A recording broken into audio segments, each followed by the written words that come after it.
iwacu ni Byumba mu rurembo rwa Gicumbi, paruwase yacu ni ya Giti. Dufite intashyo rero za bene so, aho duteranira baduha intashyo, muzakire mu izina rya Yesu Kristo. Tugiye gusoma ijambo ry'Imana, igitabo cya mbere cya Samweli, igitabo cya mbere cya Samweli ibice 19 umurongo waho wa 18. Igitabo cya mbere cya Samweli ibice 19 umurongo wa 18. Reka dusome mu izina rya Yesu Kristo. Nuko Dawidi arahunga, aracika asanga Samweli i Rama, amutekerereza ibyo Sawuli yamukoreye byose. Bukeye ahagurukana na Samweli batura i Nayoti. Hanyuma babwira Sawuli bati, Dawidi ari i Nayote i Rama. Sawuli atuma intumwa gufata Dawidi, zihageze zisanga umutwe w'abahanuzi bahanura, Samweli ahagaze aho nk'umutware wabo. Maze umwuka w'Imana aza ku ntumwa za Sawuli, nazo zirahanura. Babibwiye Sawuli, atuma izindi ntumwa, nazo zirahanura. Arongera atuma izindi bwa gatatu, nazo zirahanura. Bukeye arihagurukira ajya i Rama ubwe, arasukira ku iriba rinini ry'iseku, arabaza ati, Samweli na Dawidi bari he? Umuntu umwe aramusubiza ati, bari i Nayote i Rama. Nuko ajya i Nayote i Rama, maze umwuka w'Imana amuzaho, nawe agenda ahanura kugeza aho yagereye i Nayote i Rama. Ahageze yiyambura imyambaro ye, ahanurira imbere ya Samweli arambaraye hasi, yambaye ubusa. Yiriza umunsi akesha ijoro. Nicyo cyatumye bavuga bati, mbese Sawuli nawe ari mu bahanuzi. Haleluya.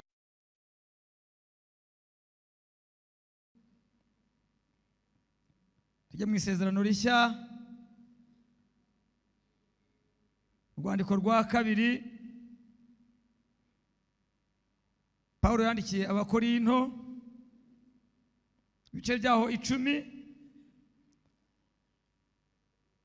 umurongo waho wa 3.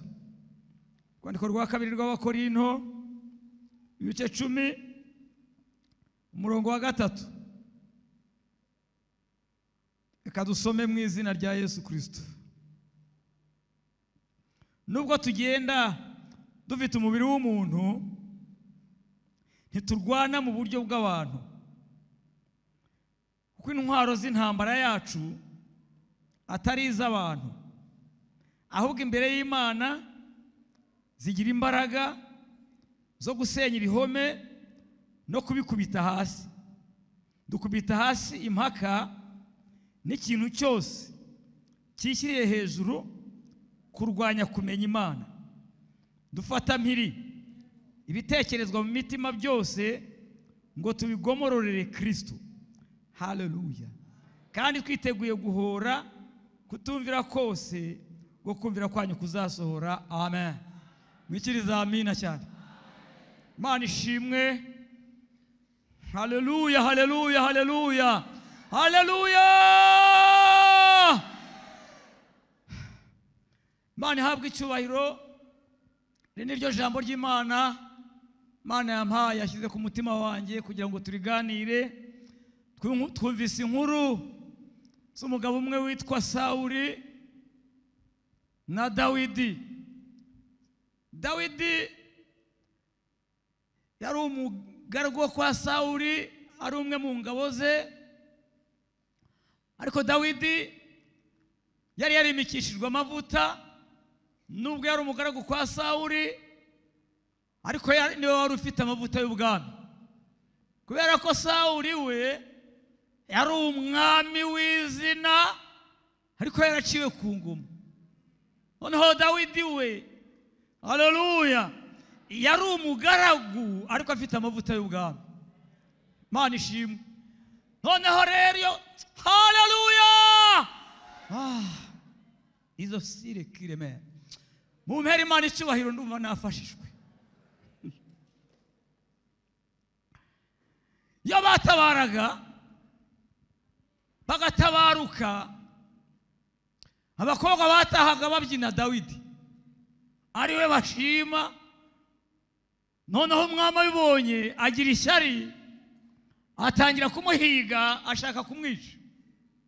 Ashatse kumwica, haleluya, ariko Dawidi yabanaga n'Imana, yari afite imibanire myiza n'Imana, yari yarubatse ubusabane n'Imana.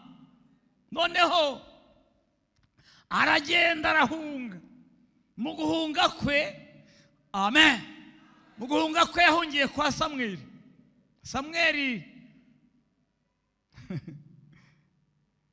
Samweli yari umuyobozi w'icyumba. Ko batubwiye ngo yahungiye kwa Samweli, amutekerereza ibyo Dawidi yamukoreye, ibyo Sawuli yamukoreye byose. Noneho we na Samweli barahagurukana batura i Rama. Noneho babwira Sawuli bati Dawidi ari i Nayoti, atuma intumwa kujya gufata Dawidi ngo bamumuzanire. Haleluya.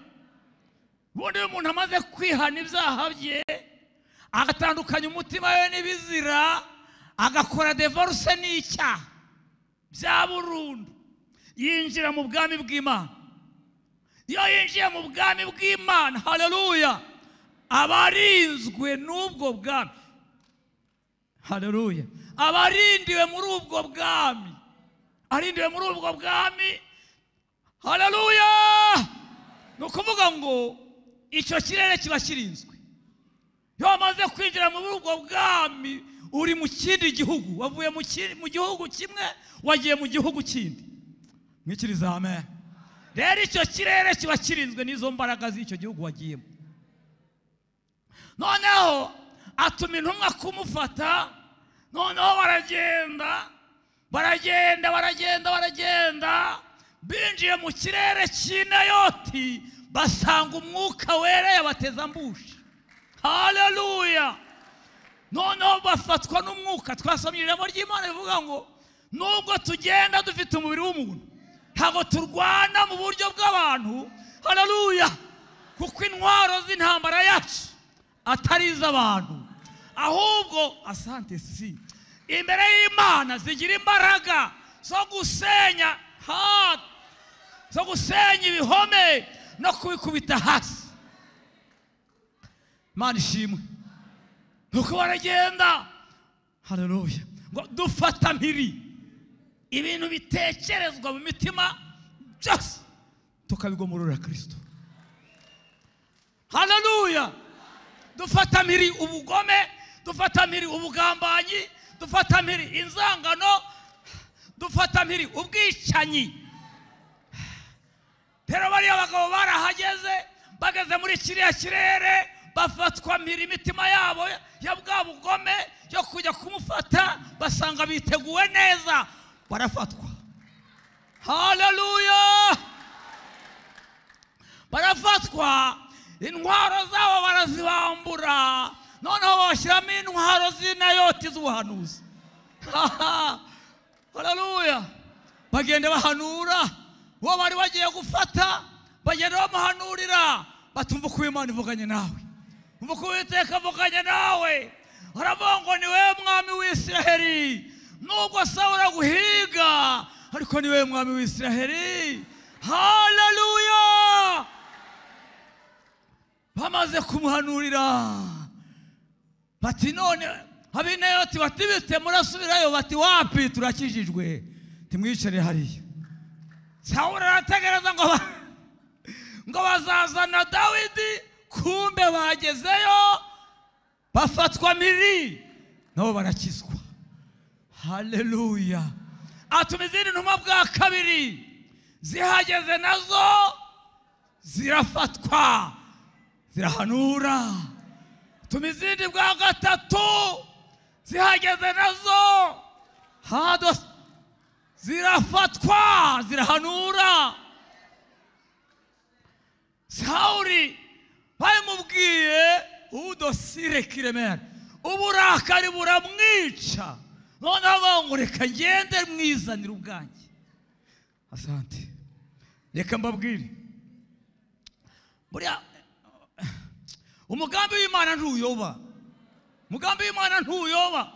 Uzi ko buriya yagiye agira ngo agiye kumufata, kumbe bagiye guhana romizi.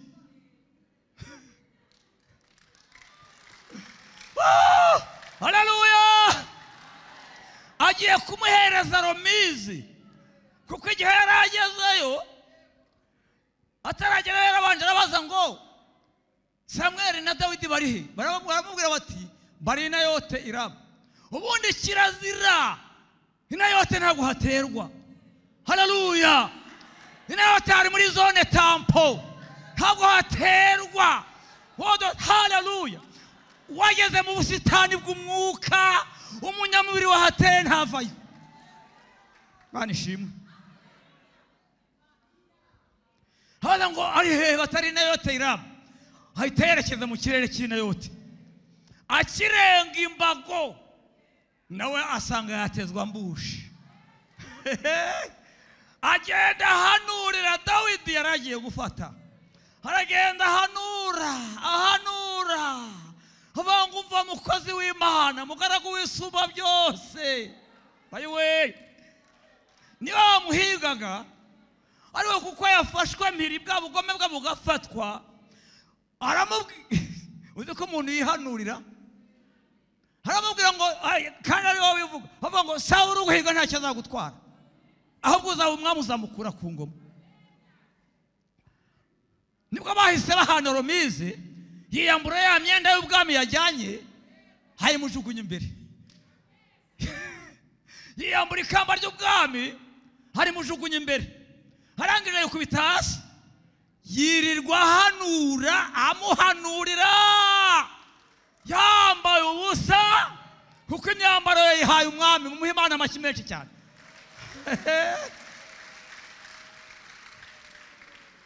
Imyambaro yayihaye nyir'igihugu.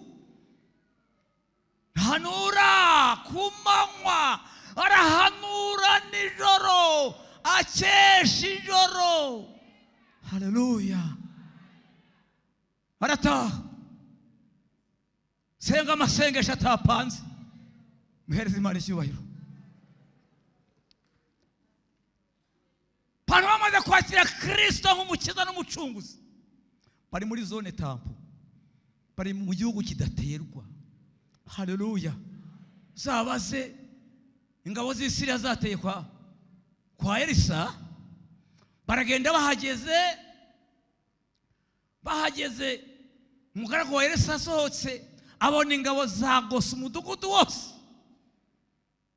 None habwira shebuja ati turashize, byaturangiranye, biragenda bite?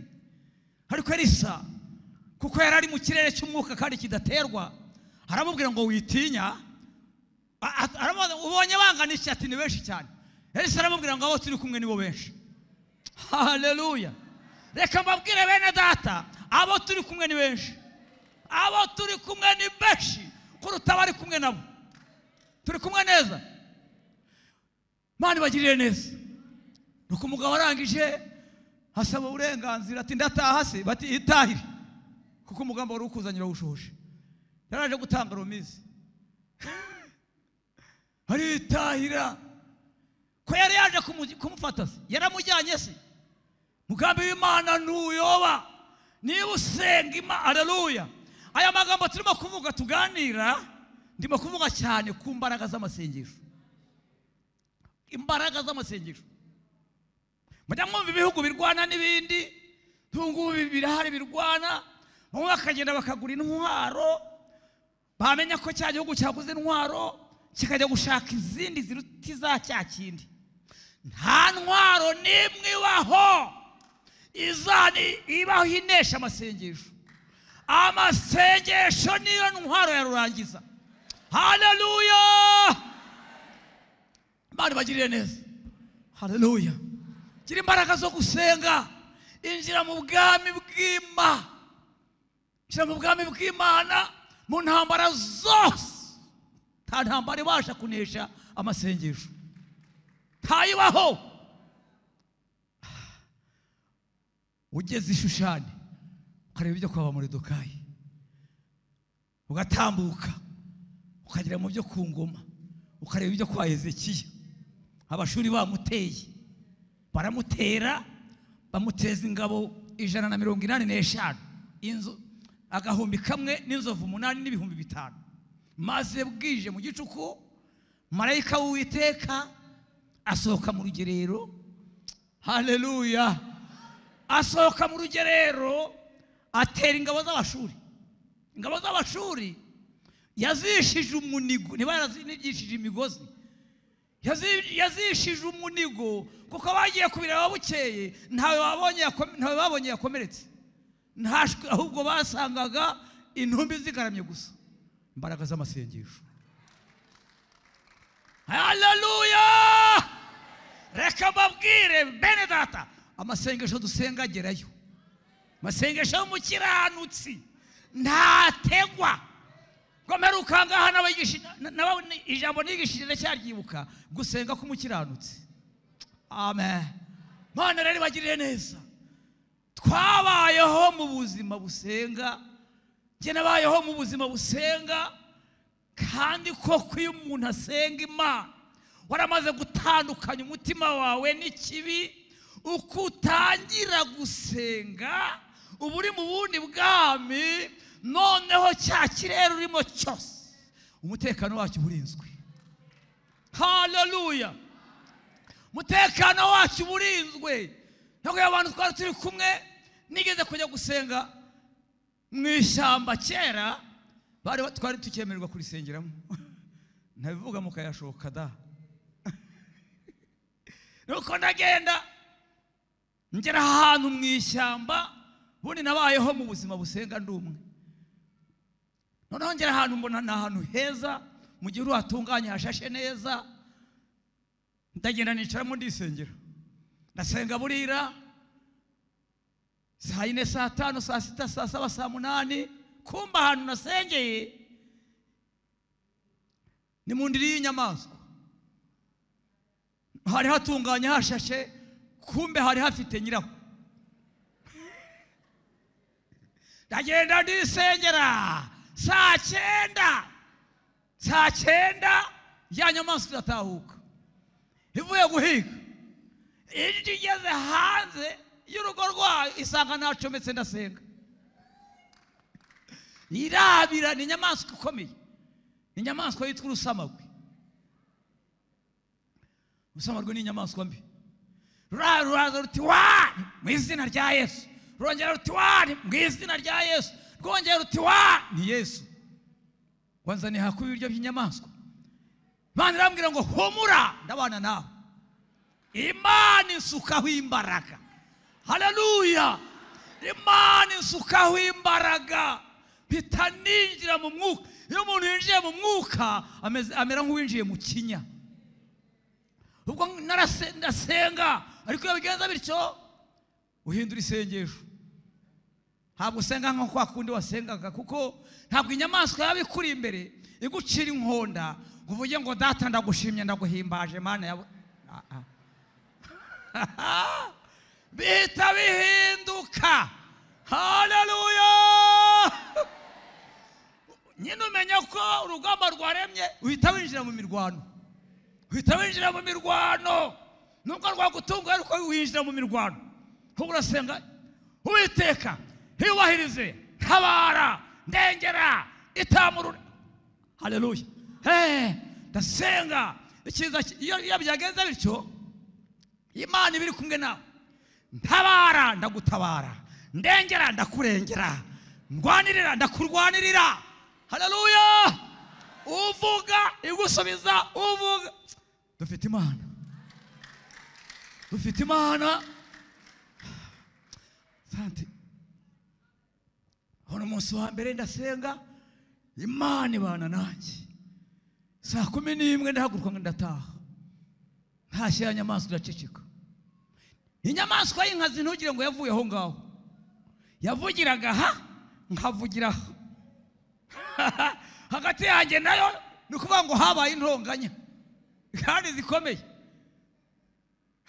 umunyarwanda yaciye umugani aravuga ngo uguhiga ubutwari muratabarana aho ngaho ntahaboneye ukuboko kw'Imana ariko Imana yari yarambwiye ngo ngiye kukumara ubwoba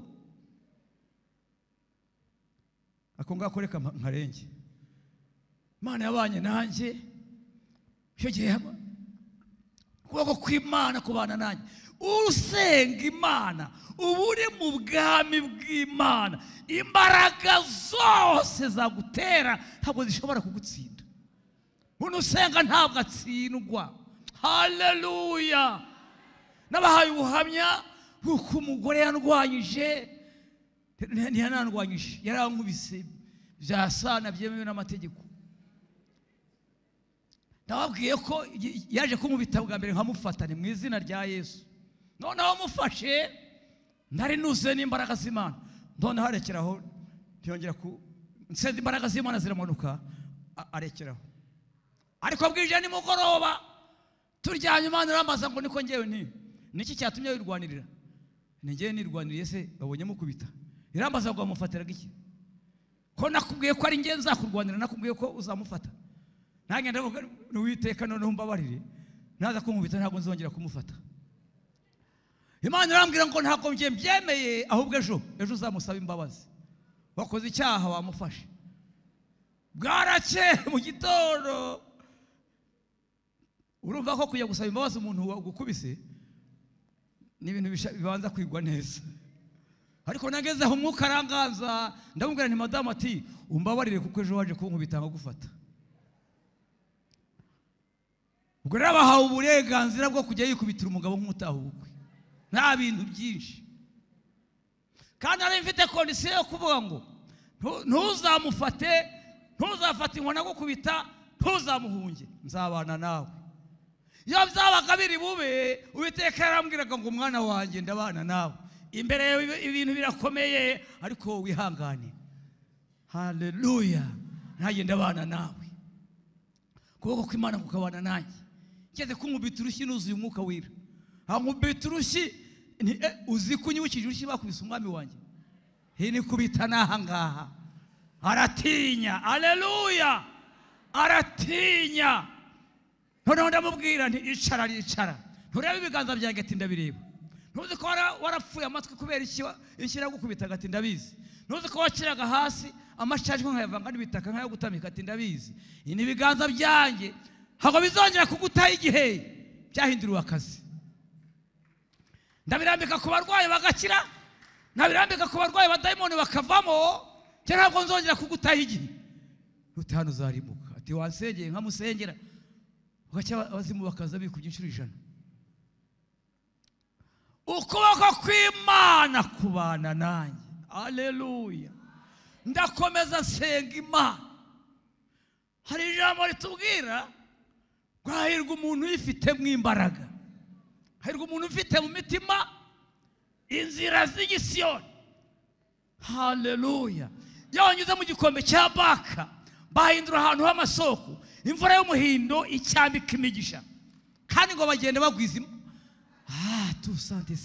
bagenda bagwiza imbaraga kandi umuntu wese muri bo aboneka mu maso y'Imana umuntu muri bene abo basenga gusenga n'umwuga haleluya ni ibintu ukora ukabigira umwuga ukabikwamiramo bikagutwara kugeza ubwo n'ukubonye wese avuga ko turiya muntu n'umunyamasengesho mwikiriza amen mufundi asa n'akazi ke n'umuhinzi asa n'akazi ke nukora mu ifumbire iwacu mu cyaro uramwibwira ntagomba kukubwira ngo ngewe nkora mu kazi k'ifumbire n'umunyamasengesho nawe asa n'amasengesho haleluya ubwo rero mbana n'Imana muri ubwo buryo byari byinshi byari birebire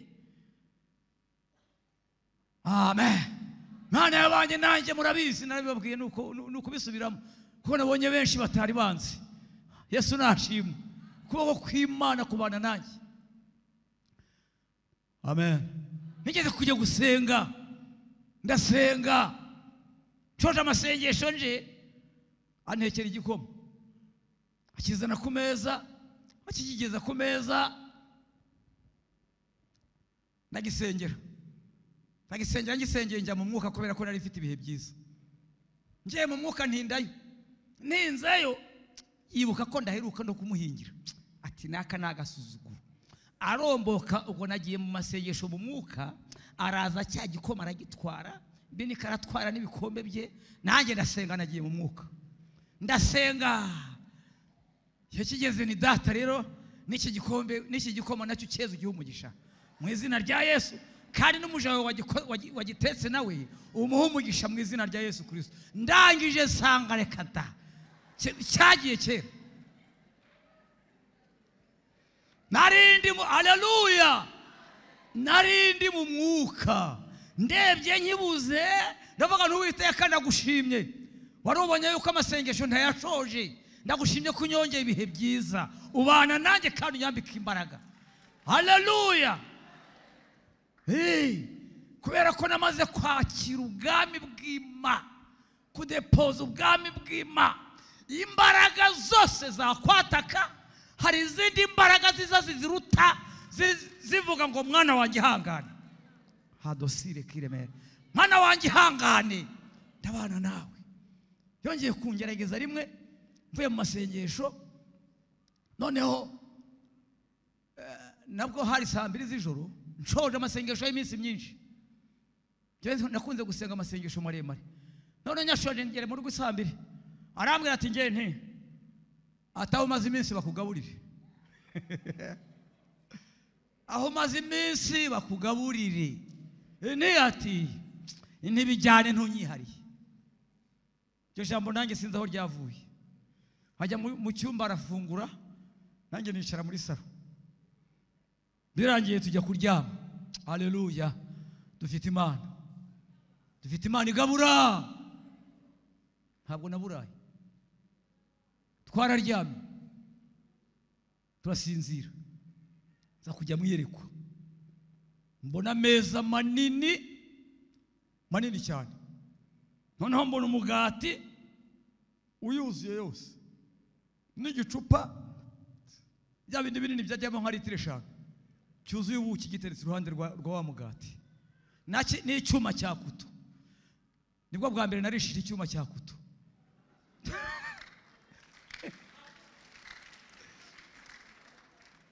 Ngakata umutsima ngatamira ngasomera ubuki ngakata umutsima ngatamira ngasomera ubuki umutsima wanjye ndawurya ndawuhaga. Haleluya. Umutsima wanjye ndawurya ndawuhaga maze guhaga ndakanguka nkangutse numva urukarango rwa mutsima ruracyandi mu kanwa. Noneho nibwo nafashe umugore urumva yararyamye inyuma yanjye mfata ndamuhamagara nti madame ati uri maso ati mfata akaboko ke nikubita aha ngaha wumve nikubita aha ngaha wumve hakubise yumva amabondo n'amabondo erega narahaza yumva amabondo n'amabondo habati none se bigenza biti ntabwo nakubwiye kutanyihari ngendi umutsima uvuye mu ijuru uzo ko namwishongoyeho namubwiye ntihereye ubu tuvugana shaka ntuzongere kungaburira zajya bivuye mu ijuru iyo uza kungaburira iyo mizinzigiri yawe y'ibijumba ubumba ndi umutsima ngaburiwe n'Imana mumere Imana icyubahiro. Haleluya. Nubwo tugenda dufite umubiri w'umuntu ntabwo turwana mu buryo bw'abantu. Intwaro z'intambara yacu si nk'izabo ahubwo ngo iyo turi imbere y'Imana zigira imbaraga zo gusenya ibihome no kubikubita hasi. Asante sireki dukubita hasi impaka mu ntwaro zose muzakurikirane nta gihugu kirimo gicura imbunda zarasa impaka, nta gihugu gifite imbunda zarasa intonganya, kibaho ntacyo, ariko mu mbaraga z'amasa. Haleluya, Mana ishimwe. Ikirere cyacu natwe kirarinzwe. Rero hari akantu mperutse kumva kuri iki gihugu cy'u Rwanda mu ntambara yari hirya hariya, bavuga ngo u Rwanda ngo rwakoze akantu ngo gatitiza isi yose. Abanyekongo barekuye ibisasu bigeze mu kirere cy'u Rwanda, biramirwa, bisandarira bimirirwa mu kirere, bitageze ku butaka bw'u Rwanda.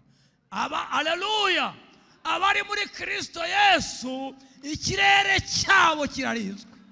Imbaraga zose zadutera ziramirwa, dufata miri ibitekerezwa mu mitima kugira ngo tubigomorore Kristo. Haleluya, mureke twubaka imbaraga zo gusenga, kandi dusenge dukiranuka. Ibindi byose ntabwo bikureba, icyo kureba no gukiranukira Imana, ubundi ukubaka ubumwe bwayo. Igihe cyarageze ngiye gusenga, kandi igihe cyarageze, ntabwo najya muri byinshi. Igihe cyarageze nsubira gusenga umugore muri gahunda yo gukizwa, kuko naramusengeye babazimu bamuvamo mu izina rya Yesu. Yangeragezaga ari umukristo, twabatirijwe rimwe, ntari wagira ngo nuwoha, twabatirijwe rimwe. Erega hari abapagani bo mu rusengero bamugana. Nuko ubwo mvuye gusenga, nshoje amasengesho, ndataha ngeze mu rugo, ambonye kurya umugore abona umutware waje, akajya kumwakira agakapu no kumushakira aho yicara, wagiye gushaka agakoni ke aho yakegetse. Agenda azana agakoni ke, nanjye mbona azanye inkoni, mbonye aza. Haleluya, nabaga ndi mu kinya rwose, nta bwoba nagiraga. Ibintu Imana yari yarankoreye, nubwo yankubitaga sinababaraga, sinabyimbaga. Mwuka wera ni Imana. Iyo wuzuye umwuka wera, uba wuzuye ububasha bwose, uba wuzuye ubushabwe bwinshi. Haleluya, Imana ibagiriye neza. Araza rero n'inkoni, ataho abagura havuga nti mu izina rya Yesu, arapani toka. Nta kundi narwana, yarazaga kubita ni toka shitani, kuko Imana yarayirambujije kumuhunga cyangwa no gufata inkoni. Harongera ati pani toka, jya mu nza nkubita, sohoka nkubita, ngeze hanze ujojoba bwaragwaga. Noneho ndavuga nti reka nigire kuri paruwase mu nama y'abadiyakoni, nugamye aha ngaha Satani yaza guhunyanduza. Ariko nyivuga gutyo numva umwuka wera aramfashe. Mwikiriza amen. Umwuka wera aramfata, nuzura imbaraga nyinshi, ndahindukira ndamucyani, toka shitani mu izina rya Yesu. Aragenda yikubita hasi mu kirambi, ndagenda mutambikiza hejuru, ndamusengera. Ntimusengera abarahagurutse ariruka. Ndangije gusenga, ndebye aho yarari ndamubura. Ngize gutya mbona ari mu muryango, nti mu izina rya Yesu. Tereka nkubise, intoye we garuka we, kuko nashakaga namubonye. Amen. Mbona umugore arakunze, araje, araza tujya mu nzu, nipfukama ngusengere mu izina rya Yesu. Mbona aremeye, arapfukamye. Mbonye apfukamye rero, nawe urabyumva, ni nk'umuntu waba yari yarakuzengereje, yarakubujije amajyo, noneho nawe ukajya kubona, ukabona uramwibirinduye. Nawe uramubwira uti aho wanshyize nange ndahagushyira. Naramusengeye, ndagusengera ninshaka inama ya paruwase Nyisibi. Ndamusengera abatayimoni bose, abanukaga, abankubitaga, abamenagaho ibiziba, abanshiriraga mu biryo, abanjugunyiraga imyenda, abanjugunyiraga. Nimumvire mu mugore mu izina rya Yesu. ibizimu byose biratumuka. Haleluya! Bazimu bamuvamo. Tangira kumusengera negekaye. Haleluya! Ini niko ati inubona ibingibi bizakugeza he? Atari ko sengeye ngira ngo mbazi niyo byavuye. Imbaraga z'umwijima kandi byaturutse mu mugambi w'Imana, kuko hari aho yashakaga konshyika. Ibintu byose bikuzaho ari umugambi w'Imana. Ibi byose iyo bitazaho ntacyo bafite mbabwira. Mumere Imana icyubahiro. Mugore ndamusengera arakizwa. Izina ry'Imana rihabwa icyubahiro. Ibi ngibi rero tuvuga tubifitiye ibihamya. Imana yacu irahari kandi amasengesho yacu agerayo. Nawe yawe agerayo, ahubwo mwirinde ko ibicaniro byanyu bizima.